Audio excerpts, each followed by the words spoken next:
राधे राधे दोस्तों, आप सबका स्वागत है हमारे दोनों बहनों के चैनल पर। और लेकर आए हैं दोनों बहन कजरी गीत, शोभा डेली ब्लॉग, नीलम अवधि गीत में सभी का स्वागत है दोस्तों। स्वागत अभिनंदन है और बहुत ही सुंदर लेकर आई हूँ कजरी गीत।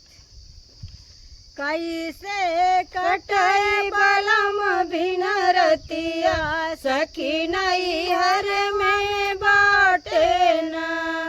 कैसे कटाए बलम बिन रतिया, सखी नई हर में बाटे ना। कैसे कटाए बलम बिन रतिया, सखी नई हर में बाटे ना। सोने की थाली में जेवन बनाए, सोने की थाली में जेवन बनाए, सोने की थाली में जेवन बनाए। कैसे जई बलम बिना जेवना, सखी नई हरवा में बाटे ना।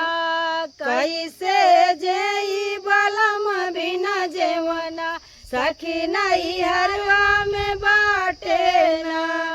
कैसे कटाए बलम बिन रतिया, सखी नई हरवा में बाटे ना। कैसे कटाए बलम बिन रतिया, सखी नई हरवा में बाटे ना। झंझर गेड़ुआ गंगा जल पानी, झंझर गेड़ुआ गंगा जल पानी, झंझर गेड़ुआ गंगा जल पानी। कैसे घूटी बलम बिना गेड़ुआ, सखी नई हरवा में बाटे ना। कैसे घूटी बलम बिना गेड़ुआ, सखी नई हरवा में बाटे ना। कैसे घूटी बलम बिना जेवना, सखी नई हरवा में बाटे ना। कैसे कटाए बलम बिना रतिया, सखी नई हरवा में बाटे ना। कैसे कटाए बलम बिना रतिया, सखी नई हरवा में बाटे ना। लौंग इलायची कबीरा लगाए, लौंग इलायची कबीरा लगाए, लौंग इलायची कबीरा लगाए। कैसे कूची बलम बिना बनवा, सखी नई हरवा में बाटे ना।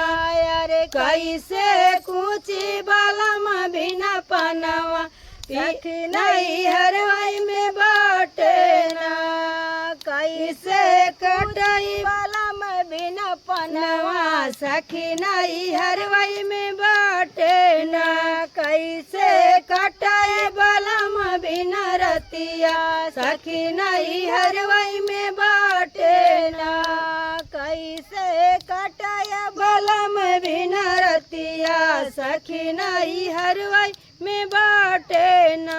सेज सुपेती का सेज लगाए, सेज सुपेती का सेज लगाए। फूलवाही बिनी चुनी सेज लगाए, फूलवाही बिनी चुनी सेज लगाए। कैसे सूती बलम बिना सेजिया, सखी नई हरवा में बाटे ना। कैसे सूती बलम बिना सेजिया, सखी नई हरवा में बाटे ना।